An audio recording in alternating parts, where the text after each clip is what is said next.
শরতের নীল আকাশ, তুলোর মতো সাদা মেঘ আর মাঠ জুড়ে কাশ্মীরের দোলা। এই দৃশ্য যেন একটাই কথা বলে ওঠে, মা আসছেন। দুর্গাপুজো মানে শুধু একটি ধর্মীয় উৎসব নয়, এটি বাঙালি প্রাণের উৎসব, এক মিলন মেলা। আমাদের গ্রামে দুর্গোৎসবে শুরু হয় এক বিশেষ আচার দিয়ে। নদীর পাড় থেকে মাটি সংগ্রহ করা হয় প্রতিমা তৈরির জন্য। শাস্ত্র মতে এই মাটিকে বলা হয় পুণ্য মাটি। বিশ্বাস করা হয় এই মাটির মধ্যে লুকিয়ে আছে নারী শক্তির আর ভক্তির প্রতীক। তাই পুরোহিতের মন্ত্রোচ্চারণে আর গ্রামের মানুষের অংশগ্রহণে এই মুহূর্ত হয়ে ওঠে অতি পবিত্র। পুরুষ, মহিলা, শিশু, বৃদ্ধ সবাই সেজে ওঠে লাল পাড় সাদা শাড়ি, ধুতি আর পাঞ্জাবিতে।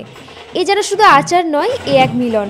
ঢাকের বাদ্য, কাঁসরের ঝংকার, ভক্তিগীত আর হাসি আনন্দে মুখরিত হয়ে ওঠে চারিদিক। ইতিহাস ঘাটলে জানা যায় দুর্গাপুজো একসময় জমিদার আর রাজাদের উৎসব ছিল। 16 শতকে প্রথম বড় আকারে দুর্গাপুজো পালিত হয়।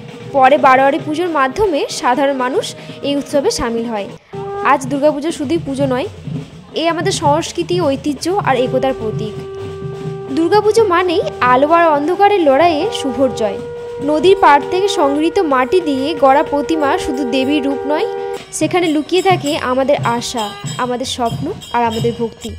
মা দুর্গা অসুর বিনাশিনী, আবার তিনিই কন্যা, বাপের বাড়িতে আগমনী অতিথি। তাই দুর্গাপুজো মানেই আনন্দ, ভালোবাসা আর আবেগের উৎসব।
আজকের ভিডিও এখানেই শেষ।